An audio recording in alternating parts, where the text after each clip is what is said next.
Hi, this is Simpe Jonas from the Center for Risk Analysis. We are a Johannesburg-based think tank. While current Finance Minister Tito Mboweni is often considered one of the few remaining paragons of reforms, our thinking is that he will not deliver another speech as Finance Minister. Dr. Frans Cronje unpacks this further. Frans, we have two questions about the Finance Minister.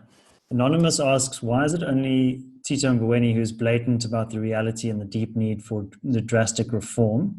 And then Eve asks, will Tito deliver another budget speech as Finance Minister? Well, no, I don't think he'll deliver. My call, one answer, I don't think he's going to deliver another budget speech. But I already owe someone a bottle of wine about the previous budget speech. So he's been lent upon to stick it out. Is he a great reformer? Well, a lot better than many of his cabinet colleagues, and there are real moments of lucidity, and some of the policy documents he's released are quite good. But I think the ANC's problem is quite well articulated in Tito Mboweni, that even Mboweni, relative to his peers, a paragon of rationality and reform, we don't think goes far enough to get the ANC and the economy out of the hole that it's in. It is past the point of tweaking aspects of policy and ditching others. Wholesale reform is now required in the labour market. Pricing poor people into work. That means, to be frank, dispensing with the idea of decent work within government and realizing that any job now is going to be better than no job. And this is the position you found yourself in. It means allowing parents and communities to run schools because they do a better job of it than bureaucrats do in Pretoria. It means turning empowerment policy on its head to make the basis of that policy socio-economic.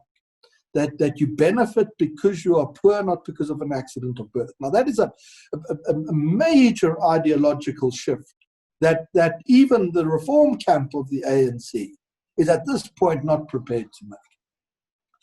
So I think in the fact that perhaps even Mr Mboweni falls short on the requisite reforms is to strengthen the point about the reform potential of the ANC itself. I don't think he'll make it in the long run. He's treated with contempt by his cabinet colleagues. He doesn't have the loud and public support of the president. He's countermanded routinely.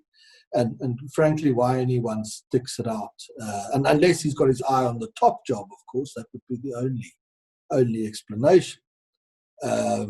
My sense is on current trends, he's probably not going to be our finance minister for many years to come. Yeah, I think his appointment was there to shore up the credibility of the Ramaphosa administration, and I don't think he has much of a constituency within the ANC. He suffers from this problem of consensus and compacting. And maybe it's a good point to introduce some of that thinking here, how we see it. To be a consensus seeker, to seek compacts is perhaps a great attribute in a person. But it's probably not, and having a long game and all of that, it's probably not what South Africa needed in the aftermath of Zuma. It needed a short game and a hardline leader who would force, in short order, the party and the government he leads into reform. Now, there's precedent for this because after being hounded into the arms of the East Germans and the Soviets by the Nats, the ANC initially did move quite far to the left. And the history is very well written up by many of my colleagues.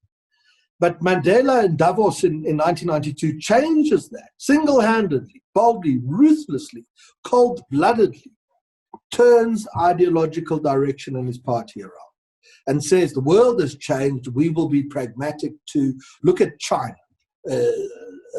prescient, and now a bastion of authoritarian political control, but now anarchic capitalist expansion. And Mandela is not going to seek consensus for this. De Klerk, when he made his call, did not first get everyone on board slowly. And I think Mr. Ramaphosa's weakness is often one's strength and weakness is the same thing in a politician. As his great strength is his very great weakness. Could not possibly compact with, because their worldview, whether it's ideological or whether their position on governance, given their role in the state capture infrastructure of previous years, is such that they can never concede ground to you. And hence his compacting efforts are likely to continue to fall short. If you enjoyed this, please make sure to like this video and subscribe to this channel. To become a CRA client, please follow the link in the description box below.